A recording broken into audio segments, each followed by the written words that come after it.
Hi, Selena. Hello. And hi, everybody else. Welcome to this week's Extra Sugar. God bless Bernice and her journey toward self-acceptance. Personally, let me tell you how excited I was to hear that self-loathing continues well into your 60s. Comforting, isn't it? It is. It is. Another thing to love about being a woman. But this whole episode about plastic surgery felt to us like reason enough to dig into the whole idea of plastic surgery. From ancient roots to today's ethical concerns, I thought we'd poke around a little bit in a segment I'm calling Beware of Plastics. That's a Mean Girls reference. Okay, thank you. I spent a long time. I did catch on. I spent a long time playing with the name of it because I didn't want it to be anything offensive, but also like there's just something there about plastics. I had to go for it. Yeah, that's fair. I didn't want to give you an old, boring history lesson, though. So, because I'm a woman of the people, I structured this segment to be slightly more entertaining than that. Okay. I said slightly. 10 things you should know about plastic surgery. Okay. We're going to cover the historical bits along the way. Don't worry, I wove them in. Feel free to ask questions along the way, Selena. Okay. I may or may not have answers, as usual. All right. So, surprising thing you should know about plastic surgery, number 1. Ancient Egyptians invented it. It's always Egyptian. It is, isn't it? Every time. They're just the cradle of society, you know. So plastic surgery dates back 4,000 years. The oldest procedures recorded in history are in an ancient text called the Edwin Smith Papyrus. Papyrus? Papyrus. Papyrus. Papyrus. Egyptian papers. It's named after an American Egyptologist who bought it back in the late 1800s, but the book is thought to date all the way back to 1600 BC. Wow. It served as an early trauma surgery textbook. It holds a bunch of detailed case studies of injuries and diagnoses.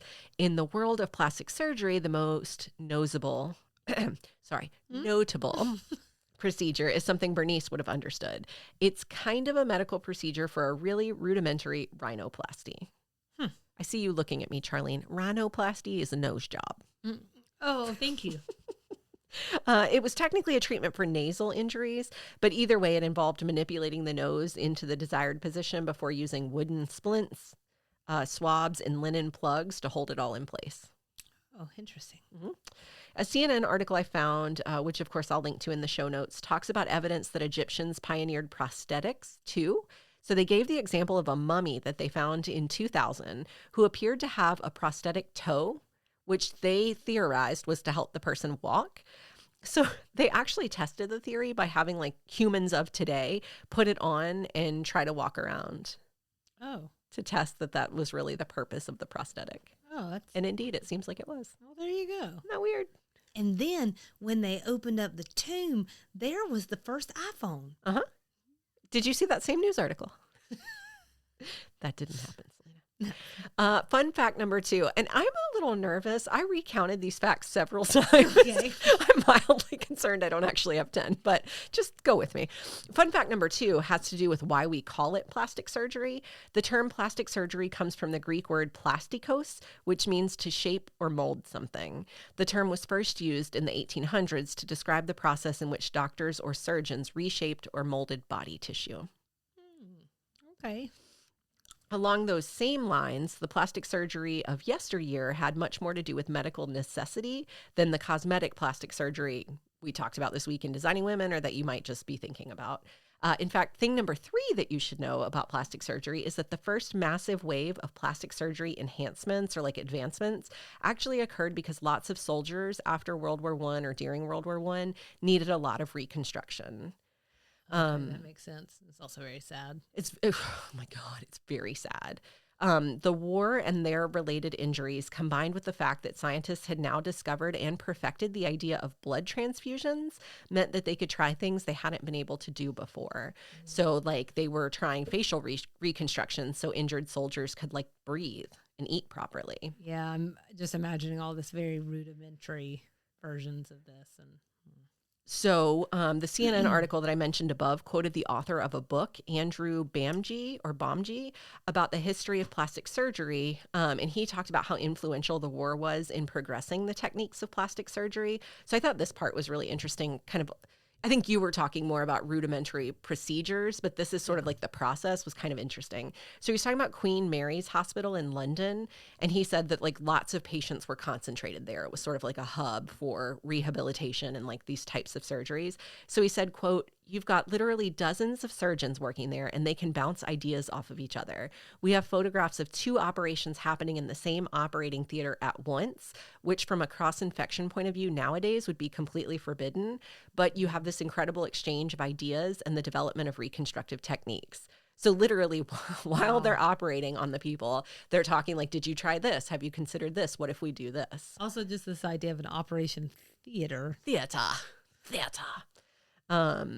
So how did we go from facial reconstructions, like simply to help battered soldiers live again, to weekend Botox parties?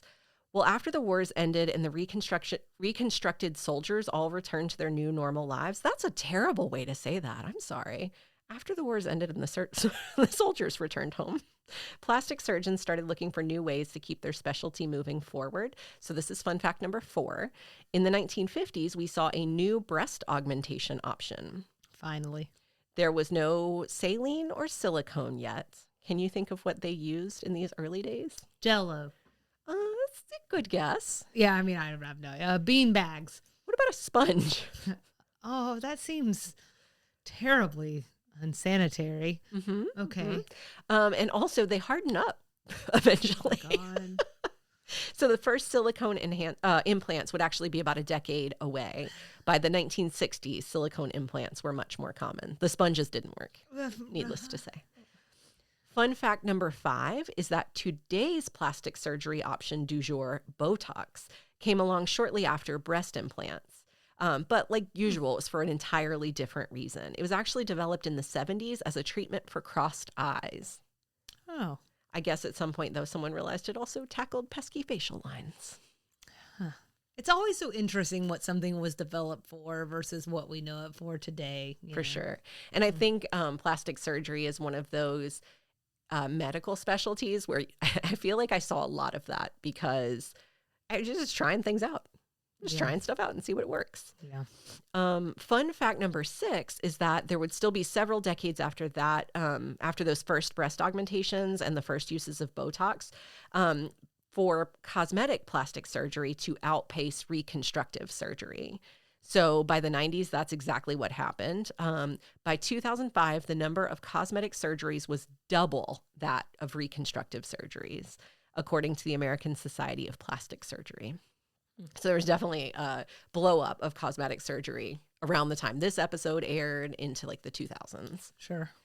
Fun fact number 7 is kind of related to that. In 2002, the show Extreme Makeover aired a really graphic segment of a breast augmentation procedure, which you kind of would think would turn people off, right? That face you're making turns you off. I don't know, because there's like Dr. Zit, and I think people like to see that when stuff. I get to not that those two are the same, but you know what I'm saying? Like they just like to see the grotesque innards. Yeah.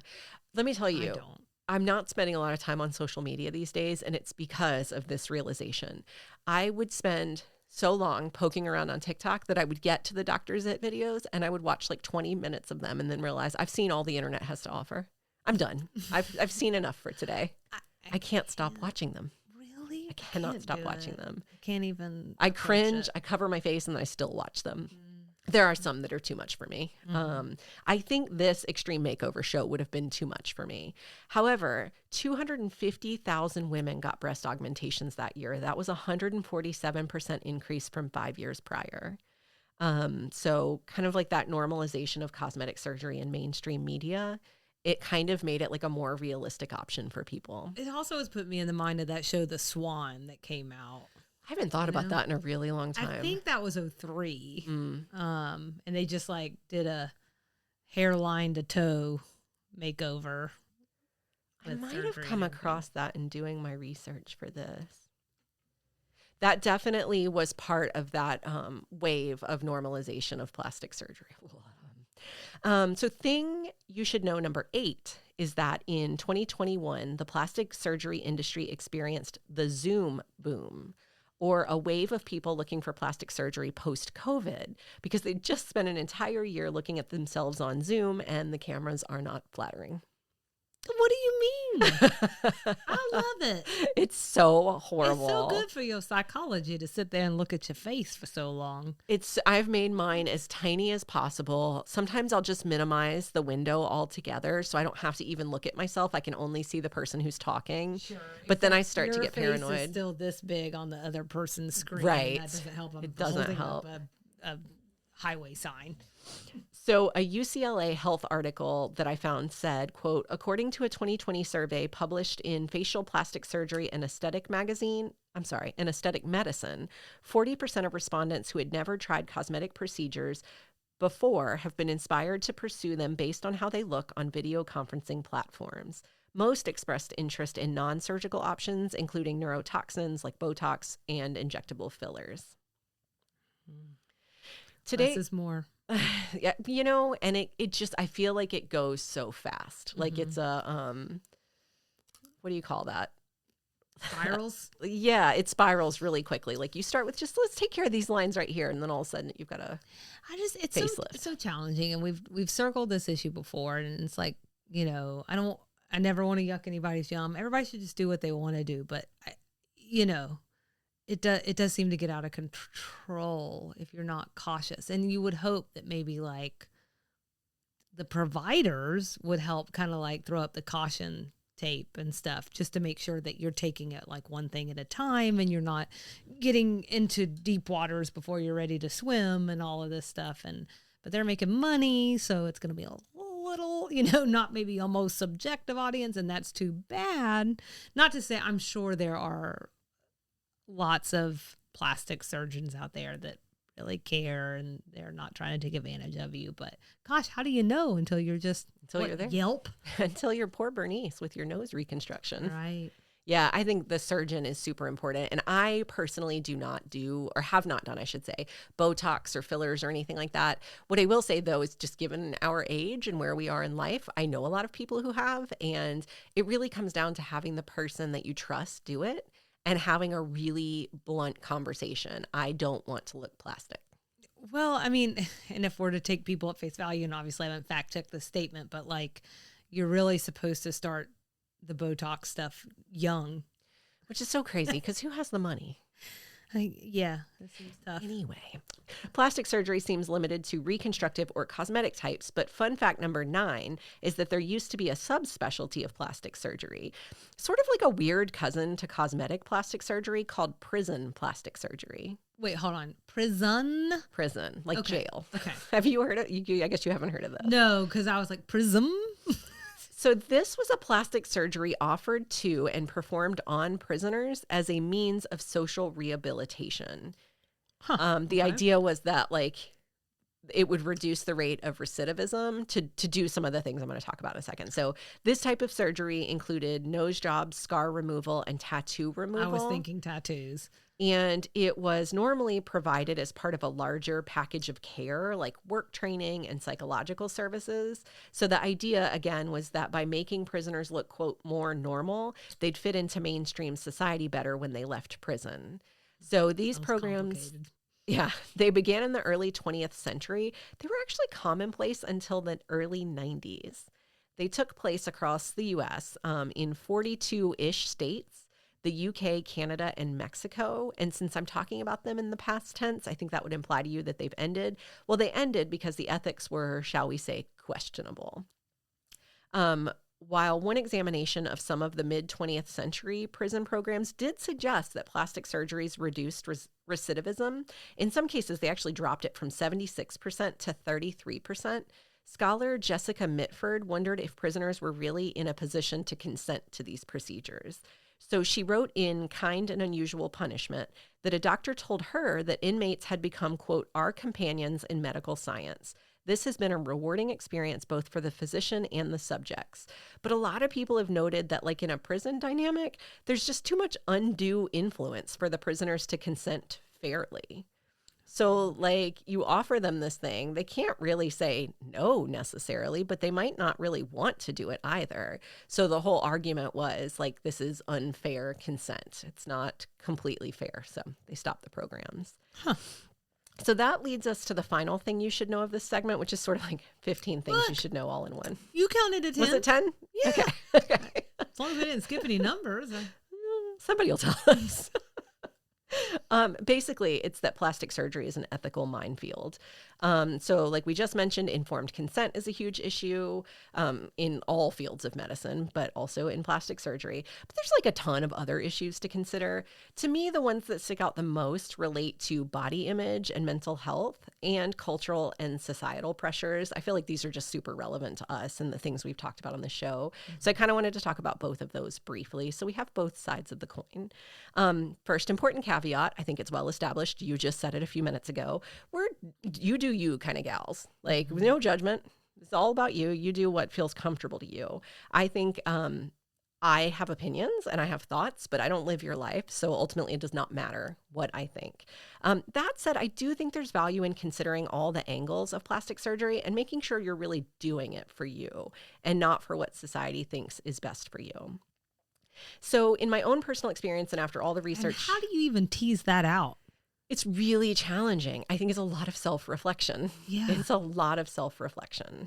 Yeah. Sorry, that was just popped into my head. Like, you don't really know. You don't know. You don't know. Plastic surgery falls in a murky gray area ethically. For me, it simultaneously bleeds into like the realms of body image, mental health, societal pressures. And then to your point, I think it's really hard to find the clear lines of personal autonomy and then the influence of external pressures. So to your point, like how do you tease that out? I think in modern times, a lot of people struggle with unrealistic physical expectations, and then they use plastic surgery as a method for attaining their aesthetic ideals, only to realize they may still fall short. And it's because it was unrealistic to start with. So like taking the example of Bernice, maybe she looked in the mirror every day and just really hated her nose. So she considered plastic surgery. On the face of it, my reaction is like, first of all, like if you're my friend, I'm like, you're perfect. You're exactly the way you're meant to be. Like you are the person that was meant to be on this earth right now. Like don't mess with it. But also, like if it bothers you that much, I don't want you to live with that every day. You shouldn't look at yourself in the mirror and hate yourself if you have the means and the mode to fix it. You know what I mean? Like go fix it. That said, my bigger question would be, where did that hatred of your nose come from? And I think that's worth exploring.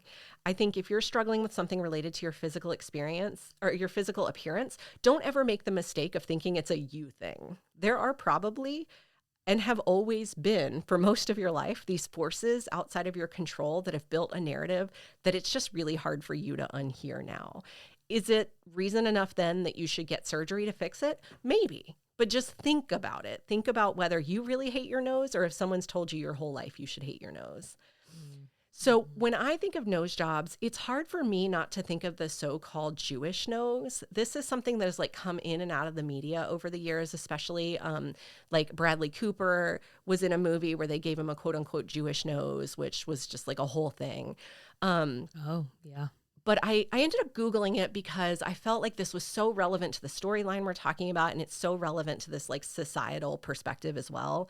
So I found a Jewish Chronicle article that told the story of the complicated history around actually rhinoplasty and the Jewish community.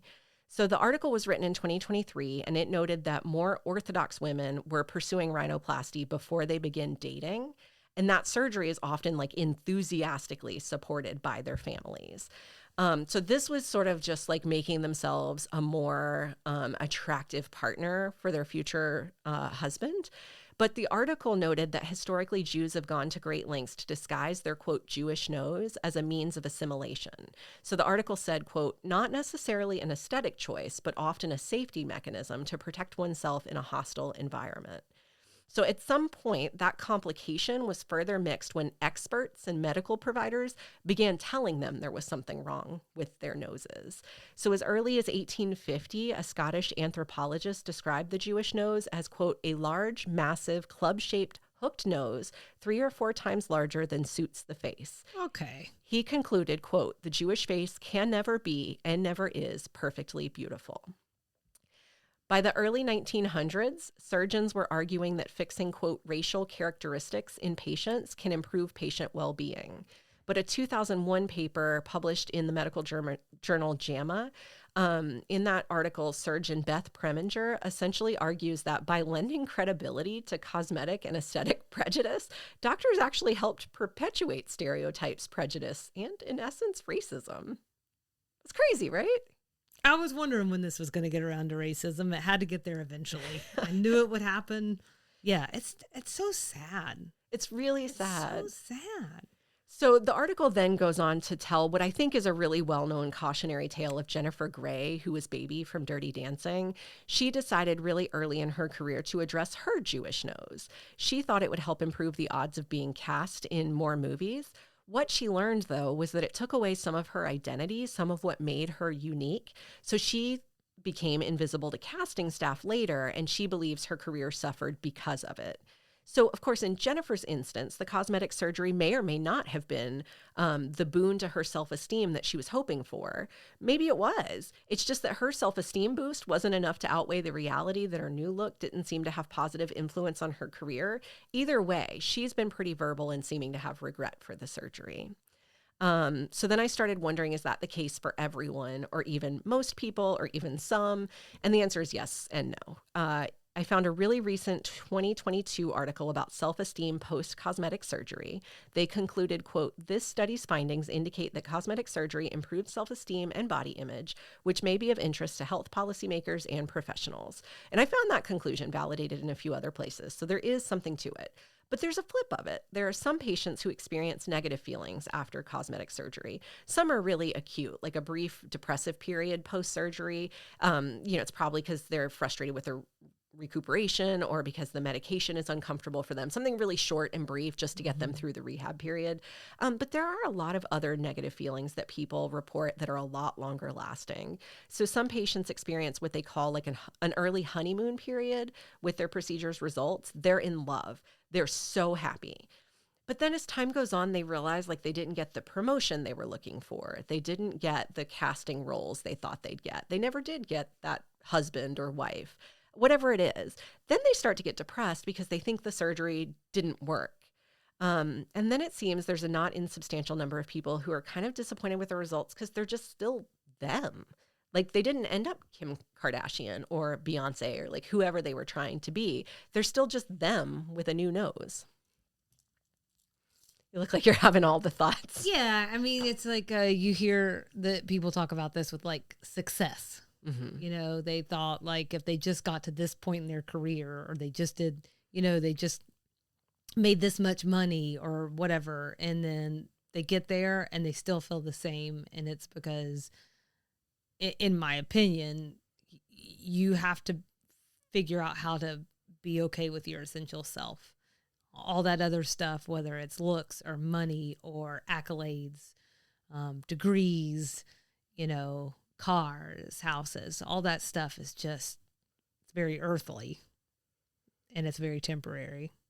So I don't have the answer for how to get happy.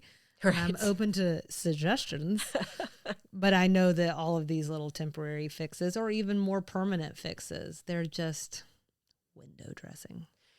Yeah. And I think that's kind of the point that I wanted to make with all this is really understanding your why is the critical part. Like plastic surgery is whatever, like you do you again, but just make sure you know why you're going into it because it is permanent unless you have the resources to go back and fix it like Bernice did in this episode. But you really need to know why you're doing it. And then of course, like have realistic expectations going in. And she had resources because someone else came in and helped her. Right. The truth is she did not have the resource. Right.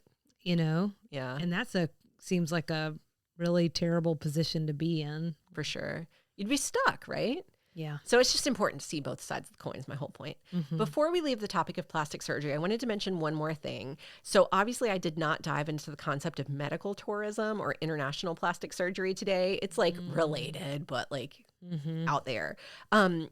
It's just like another layer on the big ol' Vidalia onion. Oh, That is plastic surgery. But I'm only going to bring it up briefly here because, like, as I was writing this piece, there was a really big story circulating in the press that I feel like it would just be silly for me to talk all about plastic surgery and not acknowledge that the latest in plastic surgery is this idea of medical tourism, or like international plastic surgery. So anecdotally, over the years, I've heard lots of stories of people who travel to other countries to get plastic surgery because it's a lot cheaper. yeah. Because U.S. healthcare is generally broken. Not the point of this story. I'm just going to get that plug in there in case anybody wants to know. It absolutely sucks and we're all screwed. So, but also, yay.